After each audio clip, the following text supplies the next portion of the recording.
Hello everyone, कैसे हैं आप लोग। आज के इस वीडियो में मैं आपसे बहुत ही इम्पोर्टेंट और बहुत ही हैपनिंग टॉपिक के बारे में बात करने जा रही हूँ, जो है मेमोरी। मतलब अक्सर करके हम लोग ये अपनी कॉन्वर्सेशन के हिस्से में बनाते ही हैं कि यार आजकल कुछ याद ही नहीं रहता। उस दिन दवाई लेना भूल गई, डॉक्टर का अपॉइंटमेंट भूल गई, मार्केट में जाके याद नहीं आई कि क्या लेने के लिए आए थे। अक्सर करके ऐसा सुनने में आता है। तो आप अकेले नहीं हैं, आपके साथ बहुत सारे लोग हैं। सबसे पहले तो इस बात के लिए आप तसल्ली कर लें और 100% आप इस चीज को बेहतर कर सकते हैं अगर हम पहले ये समझ लें कि ये ऐसा होता ही क्यों है। तो अगर हम लोग बहुत ज्यादा थके हुए हों, हम लोग बहुत ज्यादा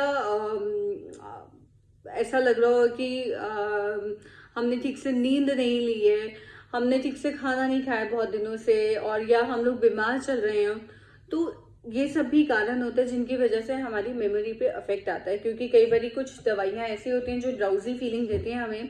सो we have to even check on that also.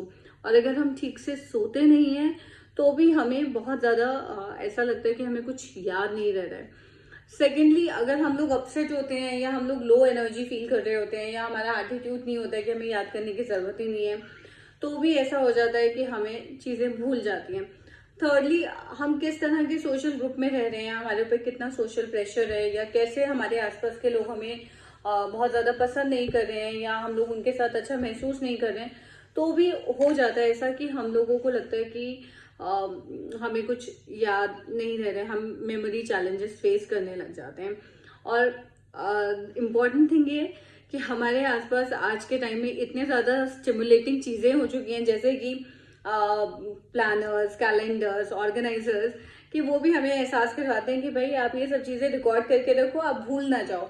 So in that case उनकी मार्केटिंग होती है और हमें ऐसा फील आता है कि हाँ हाँ हमें खरीदने चाहिए, क्योंकि भूल गए तो नुकसान ज्यादा होगा। ये तो कुछ कारण हुए कि हमारे को ऐसा क्यों महसूस होता है कि हम चीजें भूल रहे हैं।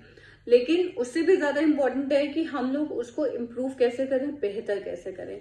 तो उसके लिए इम्पोर्टेंट है, जैसे मैंने बोला, कि हमें चेक करना होगा कि क्या हम पूरी नींद ले रहे हैं, क्या हम 7 से 8 घंटे की नींद ले रहे हैं रात में या नहीं, और साथ में क्या हम लोग हेल्दी डाइट भी ले रहे हैं या नहीं। क्योंकि अगर हम बहुत ज्यादा कमजोर महसूस कर रहे होते हैं फिजिकली, तो भी हमें ऐसा लगता है कि हमें कुछ याद नहीं रह रहा है। तो इसलिए जरूरी है healthy sleep and healthy diet. फिर द थर्ड नंबर इज कि अगर हम लोग कुछ रिलैक्सेशन एक्सरसाइजेस को प्रैक्टिस करते हैं, तो उससे ना सिर्फ हमारा दिमाग शांत होता है, बल्कि हम ठीक से सोच समझ भी पाते हैं। So it is always better to do some breathing exercises. Thirdly, कुछ चीजें अगर हमें ऐसा लगता है कि हम कहीं जाएंगे पार्टी में या कुछ है, तो हम क्या बात करेंगे, किससे बात करेंगे, उनका नाम याद नहीं है, तो बेहतर होता है कि हम लोग थोड़ा सा घर में प्रैक्टिस भी कर लें। We all can practice in front of the mirror, और हम लोग शीशे के आगे खड़े होकर अपनी कॉन्वर्सेशन की प्रैक्टिस कर सकते हैं। अगर हमें किसी के नाम नहीं पता है तो हम उनका नाम जान सकते हैं पहले किसी और से बात करके भी, और अगर फिर भी याद ना रहे तो हम लिख भी सकते हैं। फोर्थली, कि हम लोग अपने आप को, अगर हम अपने आसपास की जगहों को ऑर्गेनाइज करके रखते हैं, तो भी हमें बहुत बेहतर लगता है। क्योंकि फिर हमें रहता है कि हाँ हमने ये चीज यहाँ रखी थी, ये वहां रखा था, तो that also enhances. And fifthly, आप सबके पास आपका मोबाइल तो होता ही है, तो you can always put some alarms, some timers, जो आपको हर थोड़े थोड़े टाइम में याद दिलाते रहे कि it's time to take the medicine, it's time to call someone, और it's time to get up and go for a walk. So आप ये भी कर सकते हैं। तो आई एम श्योर कि आज के ये मेमोरी टिप्स आपको बहुत मदद करने वाले हैं। And if you have any comment, please type in the comment box, and if you like my video, please share and subscribe. Thank you.